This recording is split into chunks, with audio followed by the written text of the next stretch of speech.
What's good? What's good? What's good? It's your boy, Coach De Niro, and I am back with a brand new video for y'all. So let's go. What you are looking at is a tweet from Mike Wang. If you haven't already caught on to this, Mike Wang tweeted this before we could download the prelude. So pre-prelude, he puts that the best advice for creating your guide: don't worry about the numbers. What do you mean don't worry about the numbers? That doesn't make sense. So this video, it's not going to be just me bashing Mike Wang R2K. I'm actually going to provide a solution to our problems of this nonsense, which is to buy NBA Live 18, even if you do decide to buy 2K18, because it has more animations right now, dribbling wise, than NBA Live. But we need that franchise to stay alive because they're on to something. They're on to being better than 2K. But right now, 2K just doesn't care because they just feel like they're that much better. They're telling us don't worry about the numbers. Just go ahead and spend your money and your time on VC. And if that player doesn't work for you, well, just pick another player with specs and skills that might work for your playstyle and run with it. Like that, to tell people that is the ultimate screw you. You know, it's like, screw how you feel, screw your money. It doesn't matter. You're still gonna have to buy this game. Go on. You are insignificant. So the only way we can do something about it now is to buy NBA Live 18. So there is a form of competition, because this madness has to stop. I mean, you cannot keep rubbing your consumer the wrong way. This is how competition, your competition may not be as good as you right now, but this is how people start looking to your competition as the solution. So after that tweet that he put out about don't worry about the numbers, he comes back with there really is no bad choice. Well, if there's no bad choice, then why aren't you letting us know what the attributes are? Why aren't you letting us know what the attributes are, Mr. There really is no bad choice. Everyone can dominate in their own way. That doesn't make sense. Just got to play within your skill set. It is a video game. This is not real life. This is a video game. People want to make players the way that they want to. Not based on skill set, but based on what they want. I mean, before we even had any of this garbage, this hoopla where we have to choose, we just make a 99 overall player and play some season, and that was that. There wasn't any of this back and forth jargon where, oh, you know what, maybe I want to make this type of player, maybe I should make this type of player. There was none of that, because there were no microtransactions to make these players. But now there are these microtransactions. So as you know, I put out a build that I still will continue to play with. I will still continue to play with this build, which is a rebounding post scorer, because look at the strength right there. Look at that strength. I'm going to box people out. I have a really good vertical. My rebounding is up there, and my post offense is up there, right? And as you've seen, I did hit green lights. I got that Hall of Fame brick wall putback king and bruiser. I mean, these are things that indicate that I will be great at being a center. But then I seen some videos with guys that had this slasher rebounder type of build that has 4 Hall of Fame badges. Now, I want you to pay close attention to those badges. Those badges are pointless. Lob City Finisher, pointless. Posterizer is the only badge that may make a difference, but even then, to an extent, that's pointless because you can get contact dunks without posterizer. I mean, I was getting contact dunks with the 55 overall, no attributes. I was gonna say no badges, huh? No attributes. And then pick and roller, another pointless badge. Because if you roll, you're going to go to the rim for a dunk or a layup. I mean, come on now. And then putback king. Well, gold putback king is not bad. Is not that bad from Hall of Fame putback king. So you know that I don't have faith in that build. But you know, you have people that are hyping up that build because of the dunk and the layups, and then they look at the vertical or whatever. Well, this rebounder has a good vertical, and as far as I'm concerned with basketball IQ, if you have, oh wait, I take it back. I do get put back king on Hall of Fame with this build, but the point is that for a layup and dunk, if you have basketball IQ, if you get an open look at a layup or a dunk, you're going to do such. And at 7'3", no one is really going to stop you except another player that's 7'3". And even with that other build at 7'3", you're going to get those same results of contest.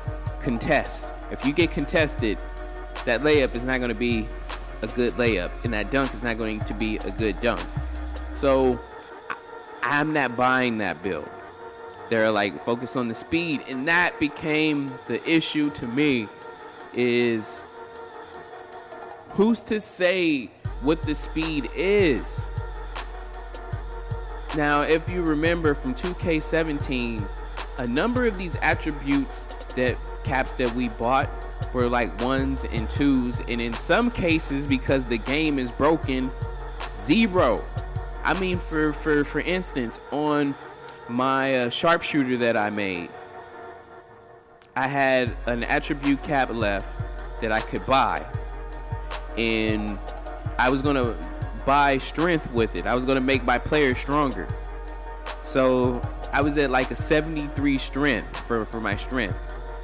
When I went to make the upgrade, before you buy it, you get to actually see what the attribute stat would be.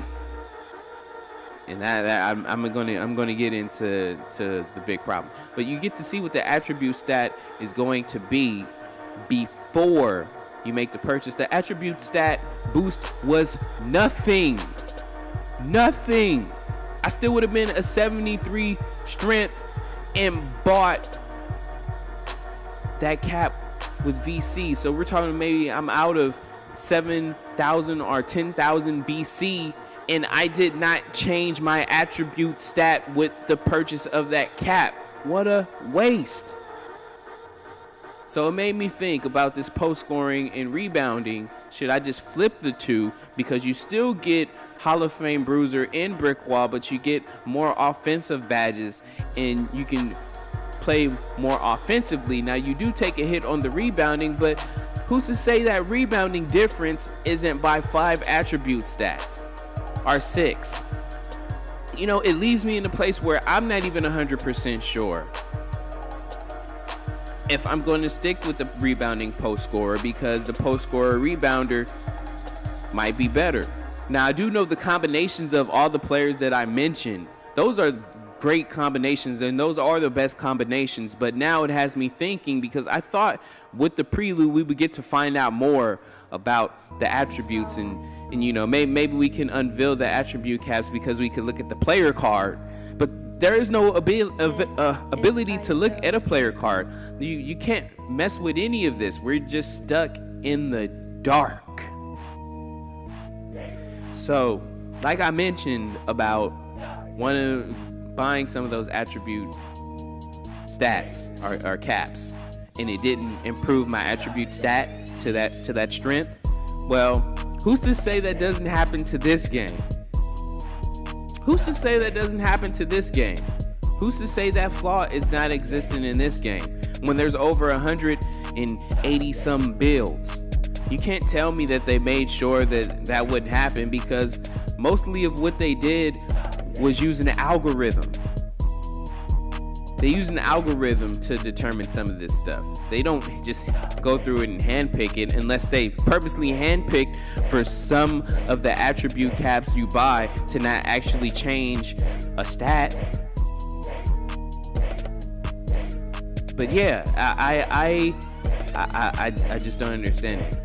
So it just made me start looking into this a little differently, because height does change those attribute stats like it always has, but it still made me question, well, what if 6-7s can't speed boost this year? What if they nerf that? What if they don't want 6-7s to speed boost? I mean, I don't get it. They're purposely screwing up this game, and they really don't care, because they're just gonna keep finding ways to put us in a position to purchase their microtransactions. They're more concerned with that.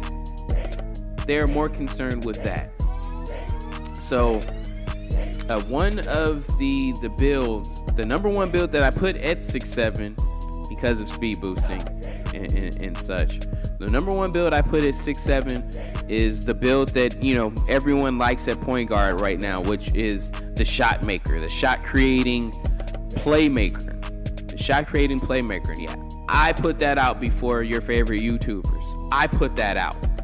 You can go look at the date. Look at the date and the time. I put that out first because I knew that play style wise, regardless of where they would cap your attributes, play style wise, you would be fine, because you figure at least you're going to be at 80 something for mid range, and with Hall of Fame ankle breaker, you should be able to speed boost. I mean, if you can get that badge, I don't think they're going to take it to where you can't speed boost. But what if they do? What if you get Hall of Fame ankle breaker and you do not have the ability to speed boost? How bad would that be? Everyone would delete the shot maker. Everyone. Because you want a speed boost. If you're going to choose passing and ball handling, you want a speed boost without having to be a pure playmaker. You want a speed boost, but what if they make it to where you can't do that? Everyone's going to delete this player, which brings me into this very point. If you made it into this part in the video, if you made it this far, I applaud you, because this is the most important part of this video that I'm going to start wrapping up. When the game comes out, because 2K doesn't want to do it, when the game comes out, I am going to release all the attribute stats for each one of these builds that I put myself behind. Pause. I'm going to put out all the attribute stats for each of these caps. And I'm going to do it on live stream, so that way everyone can see it before they start making their my players. Because the last thing you want to do is get stuck. You buy VC on the first day, you spend a good $50 just to try to get yourself to 85 overall, and then you end up with a player that's completely garbage. I don't want you to do that, because VC costs one or two things, and in some cases both. They cost time and money. And as far as I'm concerned, time is more valuable than money, but it doesn't mean waste your money on this nonsense. So I will say, subscribe to the channel. Even if you subscribe just to watch that live stream, just so you can turn on notifications and know when I'm live streaming the attribute stat releases, because I named off 15 archetypes. 15 archetypes that I'm going to take the time to release the info on what the attribute stats actually are, so that can help determine what you should really go with.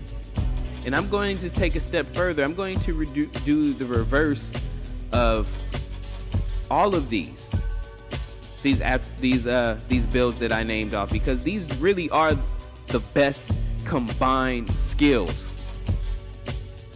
But the attributes are important because some of these may actually be obsolete compared to what you can do with others.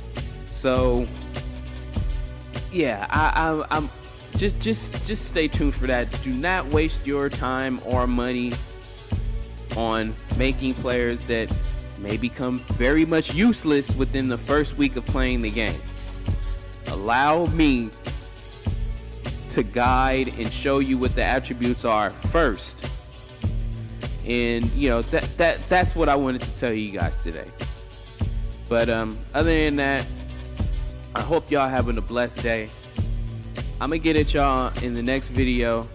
Y'all take it easy. Peace.